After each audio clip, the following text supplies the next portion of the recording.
نحمد و نصلی علی رسول الکریم اما بعد بسم اللہ الرحمن الرحیم اقرأ باسم ربک الذی خلق صدق اللہ المولانا العظیم۔ قابل قدر علماء کرام، اس ادارے کے بانی قاری اسد صاحب اور ان کے والد صاحب، اساتذہ کرام، علماء کرام، عزیز دوستو، آج کی یہ نشست بڑی قابل مبارک ہے۔ جن حضرات نے، جن طلباء نے یہاں سے دینیات پڑھ کر حفظ تکمیل کر کے مختلف اداروں میں تعلیم حاصل کیے ہیں، ان کی آج گل پوشی کی جا رہی ہے، ان کی حوصلہ افزائی کی جا رہی ہے۔ یقیناً قرآن پاک اللہ کا کلام ہے۔ اللہ رب العالمین جس کے سینے کو چائس فرماتے ہیں، اس کو اپنی دولت قرآن پاک سے مالا مال فرماتے ہیں۔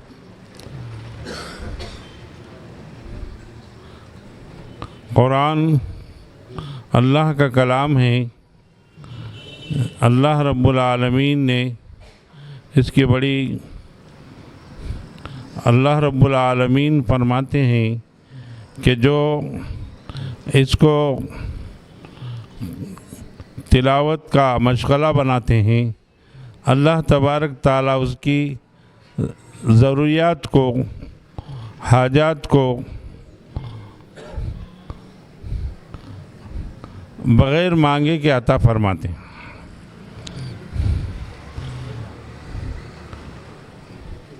قرآن جس وقت میں آدمی اس دنیا سے رخصت ہو جائے گا تو اس سے کہا جائے گا تم ایسے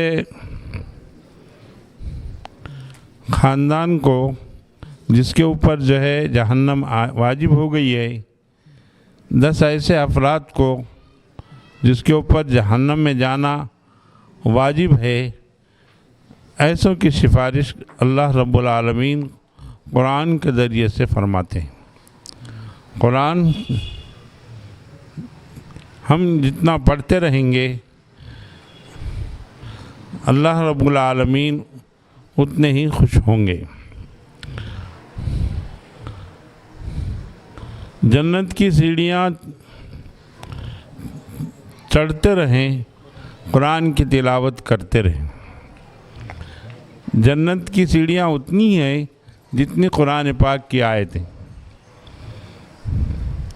جب وہ آخری آیت پڑھے گا، اس کا وہ درجہ اللہ رب العالمین اس کو وہ درجہ عطا فرما دیں گے۔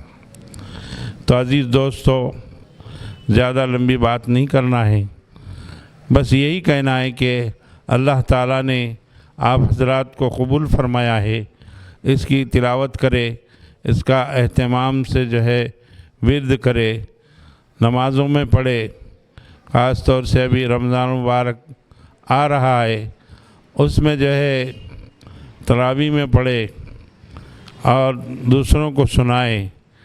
یقیناً سننا سنانا یہ اللہ رب العالمین کو پسند آئے گا۔ اب ہم جو ہے تراویح میں بھی پڑھتے رہیں اور رمضان میں بھی پڑھتے رہیں۔ ام المومنین حضرت عائشہ صدیقہ رضی اللہ عنہا عام دنوں میں جب قرآن کو شروع فرماتی تھی، صبح فجر کے بعد سے ظہر تک کے ایک کلام ختم ہو جاتا۔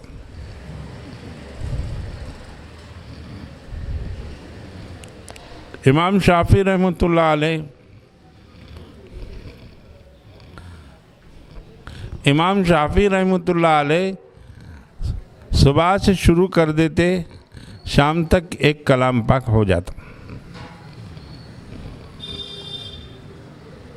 ہم اور آپ جس کے پیروکار ہیں، امام ابو حنیفہ رحمہ اللہ،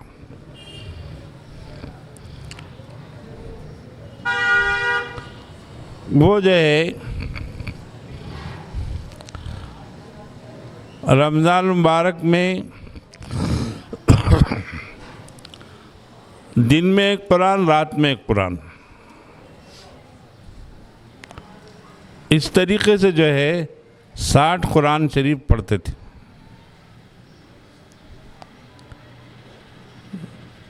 اور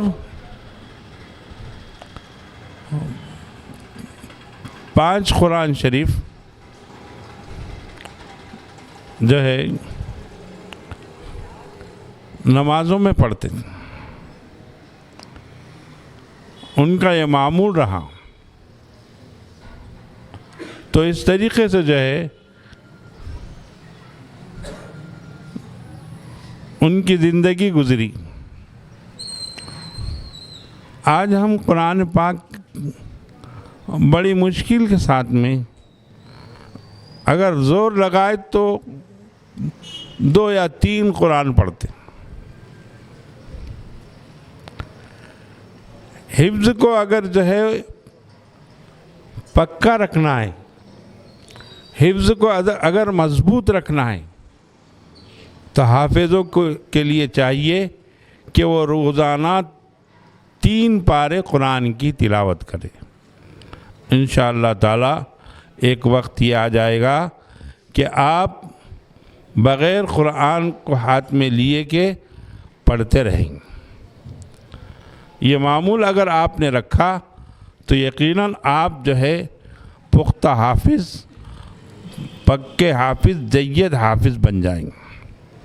بہرحال اللہ سے میں دعا کرتا ہوں کہ اللہ تعالیٰ آج کے ہونے والے تقریب میں جتنے حفاظ کو آج اسناد دیے جا رہے ہیں، اللہ تعالیٰ ان کے اسناد کو قبول فرمائے اور ان کو روزانہ قرآن پاک کی تلاوت کرنے والا بنائے۔ قاری اسد صاحب اور ان کے والد صاحب اور اساتذہ کو مبارکبادی دیتے ہوئے میں اپنی بات کو ختم کرتا ہوں۔ آخر دعوانا الحمدللہ۔